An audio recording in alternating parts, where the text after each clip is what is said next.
Today on Family Tech Update, Instagram changed their privacy settings, Facebook Messenger Kids is available on Android, and these are 3 apps that you should uninstall from your kids' phones now. Family Tech Update is brought to you by Accountable to You. That's accountable, the number 2 Y-O-U. I like the way that sounds. That's accountable, the number 2 Y-O-U. You can sign up at that website with the promo code BECAUSEFAMILY to give yourself the first month free. Regular $6.99 a month for 10 devices or $9.99 a month for 20 devices will give you accountability where you can see what your kids have been seeing online. And if it's something bad, you can have good conversations with them about how to avoid that kind of content in the future and how to process what maybe they have seen. So use that promo code BECAUSEFAMILY to give you that first month free, and it'll also help us keep our website, podcast, videos, groceries, and everything going. So thank you so much for doing that. Let's talk about a little bit of family tech news. So in family tech news today, the first thing I want to mention is that Instagram has made some privacy changes with their private messaging setup. They now will allow users to send images or videos with different privacy options set into them. One of which is destroy, basically, where burn after reading kind of thing. So after they see the picture, it no longer will, it won't replay. They can't see it again. The other option is that they can replay one time, and then the other option is that it stays in the feed. The reason this is an issue for me, and you can read all about my thoughts on it at familytechblog.com, but in brief, the reason it's an issue for me is because our kids already feel like they can share more than they should online because they feel like they have an anonymity that really isn't there. And so my recommendation is that we uninstall Instagram. It's now made it on my uninstall list because that is going to give kids even more reason to feel like they can share whatever they want, send inappropriate pictures or texts or whatever, because it's going to disappear, right? It'll be no big deal. That's what made Snapchat a bad thing for so long, and it's now part of what Instagram is doing. So that's on my uninstall list for that reason. Also, you can check out that uninstall list at familytechblog.com. And the other thing in the news I wanted to mention is that, yes, SnapMap featured some footage from the school shooting in Florida on their Snapchat featured it on their SnapMap online and in the app as well. It was some footage of inside of a classroom, and you could hear gunshots on the outside, some footage of police and things like that driving around outside. And it was kind of a way for them to put the news on SnapMap. That's something that they're focused on doing now. They have a team of editors curating the content on there. So it's not going to just be everything that's tagged with whatever's happening. It's actually curated by people who make the choice on whether it should be there or not. And so I recommend that we are careful with what our kids look at online, of course, and SnapMap is one of those things that I think is probably not good for kids under 17, for kids who are young enough to see some of that footage and get scared. And there's already some issues with fear, kids going to school in fear and that kind of thing. And I think this could even make that even worse. And so it's something that I'm a little concerned about. I think it's cool that we can get real live news from people who are experiencing it instead of having to hear it chewed up and spit back out by some news anchor somewhere. But I think it's important for our kids to have a parent filter with some of those news things and not get them from an app like Snapchat. And finally, good news is that an app that I've been using with my kids and I really like is Facebook Messenger Kids. It's an app that keeps them safe by having their own GIF options that you can't send GIFs to them from outside the app. It's got their own camera options, camera settings. It doesn't have any of the icky or scary stuff. It's got some gross humor stuff, but no scary stuff in it. They're only allowed to talk to people their parents have set up for them to talk to, and it's all done through your own Facebook profile. They don't have to have a Facebook to do it, which I think is great. So my kids chat with their family and friends through Facebook Messenger Kids, and they even talk to us through it some. Usually it's for them to say something and me to go, you're supposed to be doing math on that tablet because I forgot to set guided access or something. But it's now available for Android. That's what I'm trying to say. The news is that app is now available for Android. Facebook, we did write about it. So if you look up the Facebook Messenger Kids, on familytechblog.com, you'll see that we wrote about that. And what we say in there, and it's still true, is they don't collect any data from the messages. They don't collect any of that. They don't advertise in there. They don't use advertising. It's just set up for parents to be able to control what their kids are doing while they are, or control who their kids are talking to in a messenger app. Facebook Messenger Kids is a good option, and now you can use it on Android, and it's cross-platform. So I recommend it if that's something you want your kids to do. I recommend that you use that. So yeah, so that's the news, the latest 3 things that have really hit me in the news. Now we're going to talk about 3 apps that I recommend you uninstall if your kids are under 17. The first one I want to talk about is called My Shelf. And My Shelf, and as the first 2, well, actually all 3 of these apps are apps that are kind of like this, where they are just the most popular version of a genre of app that I still don't really recommend for younger kids. This one, My Shelf, is I chose it because it's basically the top of the list, or climbing the list very quickly. It's called My Shelf. It's an addictive game that is it's like a choose your own adventure story game, where as you are playing, you make decisions based on the conversations in the app, and the story plays out from there. It's a story that they've decided, but some things will be different based on your own decisions.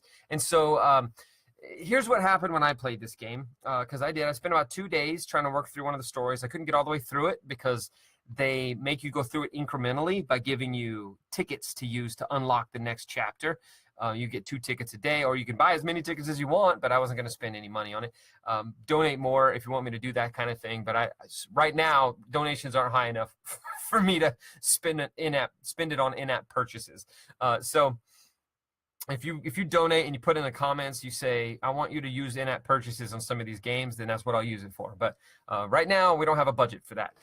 But I did go a couple days. Every few hours, I was able to do a new chapter. And here's the story that it told me, okay? I was a young woman, a beautiful young woman at a college, and I was at a coffee shop studying for a paper I had to write. And all of a sudden, this guy approached me, and boy, was he handsome, right?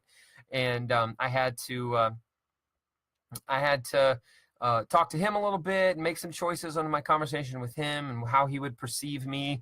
And he invited me I went to a party, and then he shows up at the party, and we're hanging out at the party, and he kind of disappears, and it's crazy. And then some screams happen out in the woods, and boom, end of chapter, right?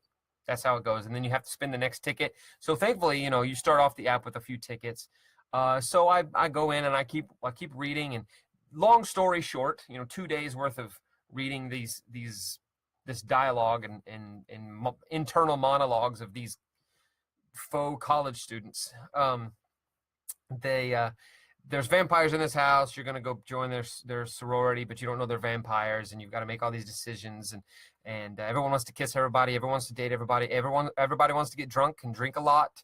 And everybody wants to party, and they do a movie night with a drinking game, and you have to choose like what you're going to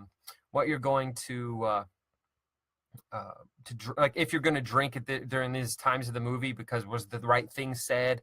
You have to remember what you're supposed to drink on. So if they say it, you have to say how many times they said it so you can drink. Anyway, pay attention kind of game within there. And so it's like very much grown-up themes, but it is it's geared towards young kids. It's rated 12 plus in the App Store. Even with all that stuff, but it deals with some very adult themes. It's very addictive. It's very cliffhangery. The story's not that interesting or good. It's just very cliffhangery. So every chapter ends, like I said, with a scream in the woods or something like that, where you're going, what's next? And, to get the information, you gotta spend a ticket and go to the next one. So that's why My Shelf, I want to put it on the uninstall list, or I did, as a representative of apps that are in that category, that fit into this category of story games that let you kind of role play as an older, or for your kids, they could role play as an older woman, an older young girl, dating, thinking about how, and there's one part where they go into the bedroom and they're making out and stuff, and it talks through how she feels about it and undressing each other and that sort of thing, plus the drinking games and stuff. So rated 12 plus, for mild, infrequent sexuality and mild, infrequent alcohol and drug use, but it's not mild when they do it, in my opinion. It's basically like, let's play a game and get drunk. And so I would say this is a 17 plus game. If you're into romance novels, that sort of thing, this is probably for you. And this was definitely like a Twilight shout out, because it's all about the vampire, fall in love with the vampire and that kind of thing. But My Shelf is an app that I would recommend get taken off of your kids' devices. The second one is Rules of Survival. Rules of Survival is a battle royale first-person shooter game. Now, what that is it's a category that was kind of made popular from a game called H1Z1 that was a shooting game where everybody jumps onto the same island and they all have to fight each other until there's one survivor. Then PUBG came out, which is Player Unknown's Battleground, and then from that came Fortnite has come out, and it's very popular. Well, now there's all these copycats in the App Store and on all kinds of different places, and Rules of Survival is the most popular copycat of those games out there right now. And so I recommend you uninstall this for a number of reasons. The first reason is it's very full of semi-realistic violence. There's a lot of, it's all shooting, all different kinds of guns, all different kinds of weapons, including not guns, frying pans and things like that, that you've used to fight each other, and the last man standing wins. The other reason is because it's one where you play with people from all over the world. And you can have chat with them on microphones. You can build teams with them and band together to fight and meet new people and that sort of thing. And it's all well and good. It's all whatever, but it's a very grown up app. It's a game. It is rated 17 plus because of the violence, because of the fact that you're chatting with people. The other thing I really don't like about it is the way they handle the female characters in the game. They're very sexualized. Their features are enhanced, if you know what I mean. And they have a lot of costumes and stuff that are, just derivative of the porn culture and the sexualization of young women. And so, they're running around battling in a bunny suit or a French maid outfit or something like that. And so these apps, they just sexualize the female characters to no end. And so that's why I recommend Rules of Survival is an uninstall. Yes, it's rated 17 plus, but there's a lot of kids who their parents don't have it set where they have to set up any kind of different, there's no parental controls on the age range of games they can install or apps. And so if you don't have that and they have Rules of Survival, I recommend it's uninstalled because of, like I said, the violence, the fact that you can communicate openly with people all over the world while you play the game, and the fact that just the way they sexualize the female characters and they use them to be, eye candy. They even use them in the thumbnail and all the pictures to make people keep looking at the pictures to want to play the game. So I recommend an uninstall of Rules of Survival. The last app I recommend you uninstall is called Text Now. Text Now is another one, like I said, that is just the most popular of a certain category of apps that are all over the App Store. And what these apps do is they give you another phone number. So it's a secret phone number separate from the one given to you by AT&T or Verizon or T-Mobile or whoever. And so you can use this to reach out to friends, give them this number. They can then text you on this app, and it doesn't go into your regular messaging app. So say you've told your kids you don't want them texting that girl anymore, or tell their daughter you don't want her texting that boy anymore. Well, if she gets this completely different number through Text Now, it doesn't matter that you're following her text messages on her Android phone, or you're using iCloud to keep track of it on her iPhone, because she's using Text Now and it's a completely separate system that it's going through. It also allows picture messaging, and some of them allow video chat and that sort of thing. So Text Now is one that it's like I said, it's just the highest ranked of the apps that are a lot like it. There are a lot of apps that do this, and it's like burner phone kind of number where you can use this number until it's not safe anymore or people find out or whatever, and then you got to get a different one. Apps like this have also been used by predators a lot to find prey, find girls or young men that they're after to take, because some of these apps allow group chat, and in those group chats, somebody will jump in, because sometimes it's group chats with people you don't really know. And so other people will jump in, they'll pretend to be that age or whatever. They'll connect with the people in that group. They'll get enough information to know where to go in order to get a hold of them. And so they will, they'll track them down. And there's been instances of police being alerted about this, and they said, there's nothing I could do. It was on a burner number. All the messages are gone. Everything's gone. I can't track that stuff down. We can't track down who it was. And so in the one story I know of, or the story that I know of the person personally, I've heard several stories, but the one I know the person personally, her daughter kind of caught on what was going on, told her mom told the police, and the police said, hey, yeah, he can't do anything. You know, he's not going to do anything now. Stop talking to him.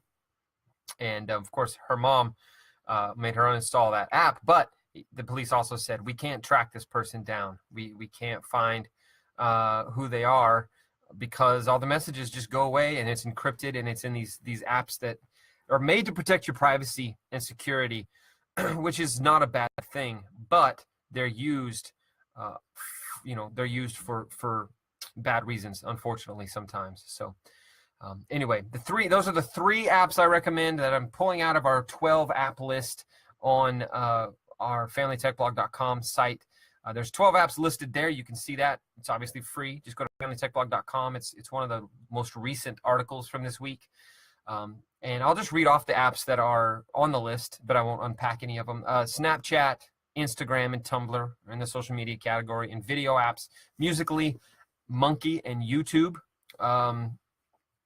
Roblox, Rules of Survival, and MyShelf are on my list. Calculator Plus, Text Now, and Tinder are also on the list. And some of those I recommend uninstall for kids under 17. All of those for kids under 17.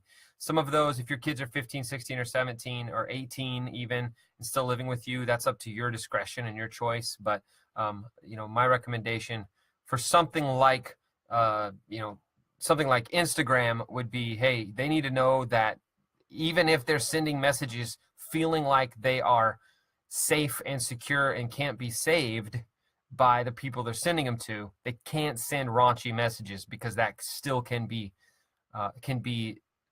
screenshotted and saved. And even though Instagram added a capability for messages to disappear, that doesn't mean that they really will disappear. It doesn't mean that person can't grab it before it does disappear. So they need to be careful. They need to not send stuff like that. But if your kid's young enough to make that mistake, or young enough, or be manipulated into making that mistake, or if they are old enough that you're afraid they may do that just because that's kind of how they roll sometimes, unfortunately, then I recommend Instagram as a no-go for them. And also, it's not just what you think they will do, it's also what you think other people may do. Many of these apps, it's not necessarily about your kid getting on there doing something stupid, but it's about the opening them up for the others who are on there to do something stupid with or to them. And so that's all. I'm just putting it out there. You make the decisions. That's the goal. But anyway, that's it for the Family Tech Update this week. Thank you for watching. If you like this and you wanna help us out, you can share it with your friends. Just share us on Facebook and on Instagram and Twitter and all the places you do the things. And tell them that you like listening to this guy ramble on about technology, because it may help you with your kids a little bit. Also, you can partner with us at becausefamily.org/partnership. We are a nonprofit, and so all your donations are tax deductible. You can partner with us through our affiliates like Accountable to You, which I mentioned earlier. And you can partner with us mostly. The biggest way you can partner with us is by sharing all these things, reading our content, listening to our content. The more you listen and read, and the more people do that, the more that you share, the more opportunities we get to get more resources to help you even more. So, I reviewed a product today on a blog post that was a security camera that we received based on the stats we've had on our blog. Enough people have been reading our blog that when we send information to companies and say, hey, we want to try out your product, they pay attention, because there's enough readers on our blog that make them go, hey, this would be worth our time. So it helps, and it helps us. Just reading the blog posts helps us a lot, and sharing this stuff helps us tremendously, especially since Facebook's algorithm changed. So thanks for doing that as well. Carrie, you are welcome for researching to help your kids be safe. And thanks for listening and for always sharing and being a help to us and supporting us and stuff. But anyway, that's it for now. Thank you guys for watching, and we'll see you next time on Family Tech Update. Peace. Why did I say peace? Bye.